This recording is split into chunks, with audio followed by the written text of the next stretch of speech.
really wanted to tell the story before Halloween because talking about graves after Halloween is unacceptable.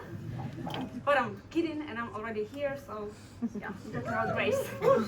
But first I want to say that I really like Mezrab, and for the last couple of years I actually come here almost each Wednesday and almost each third Friday, I guess, to listen to stories.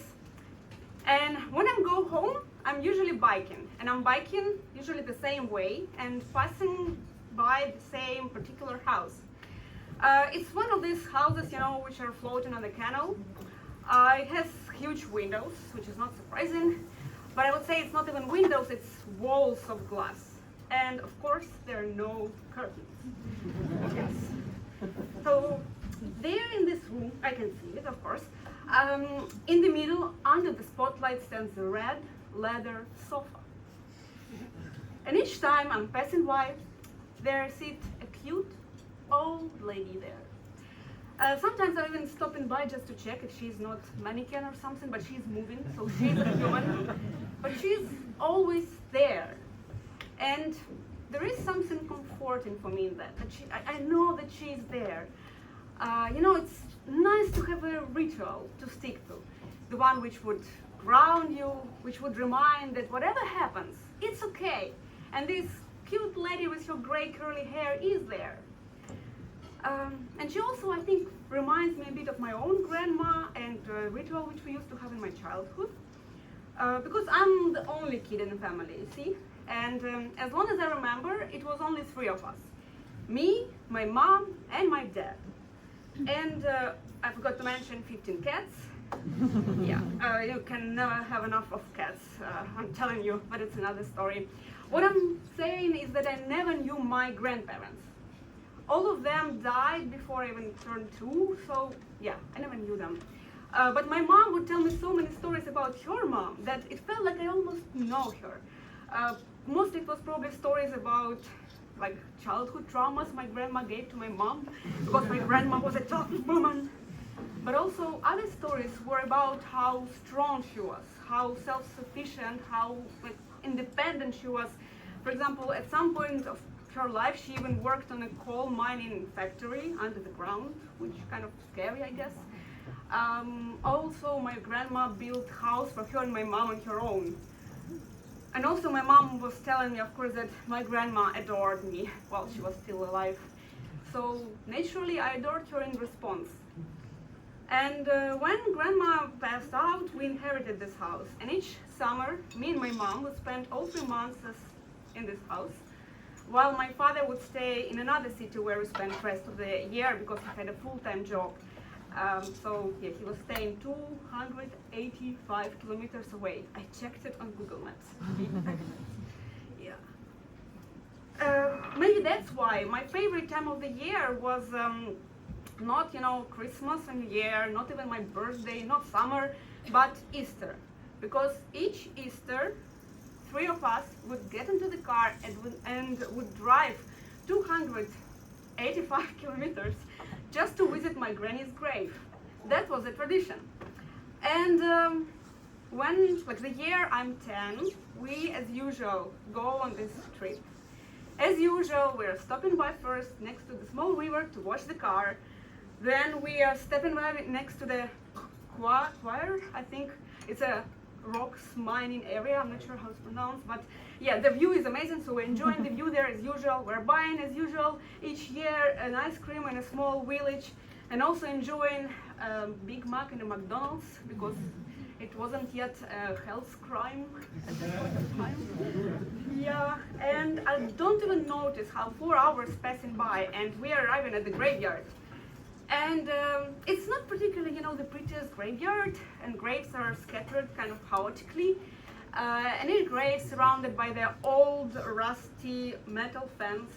But together they kind of form this maze or labyrinth there. And it's also spring, it's almost warm. Trees just exploded with bright, fresh leaves. And there is this kind of like if Dutch fairy, you know, was flying around, and instead of sprinkling sandwiches, it's actually sprinkled green grass with all kinds of white, blue, yellow flowers and bright flashes of red poppy blossoms. So for me as a kid, it's not just a graveyard, it's magical playground. And it's filled with all these bugs, bees, noises, and wind in the leaves. And for me, it's not noise, it's spirits having their own party there. So I'm moving along the fences carefully, not to step on anybody's toes or head, because you don't want to fuck up your friendship with spirits, right? From the start. And here I am, and I can say, like, here's a granny's grave, and I can say, hi, Grandma, and hi, Mr. Boris and Miss Anna, the usual neighbors. My mom would start immediately cleaning up around the tomb. My father starts repainting the fence, refreshing it, like it's already soaked in ground, but he's doing it anyway. And I'm just wandering around, kind of spirited away. And this moment, it's just three of us, and spirits, of course. But it feels so vivid, so alive there. Everything just shimmering with white, warm light. And in this moment, I don't know yet how happiness can be fragile, how visually perfect family can be deeply unhappy, that there must be a reason why we're spending with my mom each summer separately, or I don't know yet that I almost had a brother, but he was never born.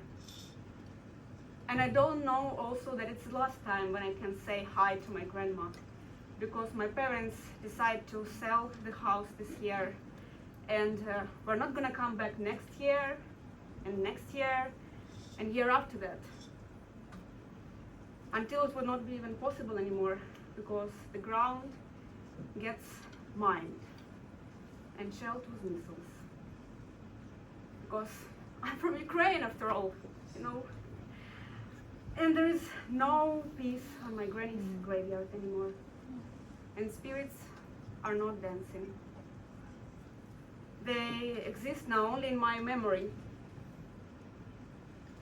Because some things are meant to be unchangeable, some things can be restored, and some are just gone.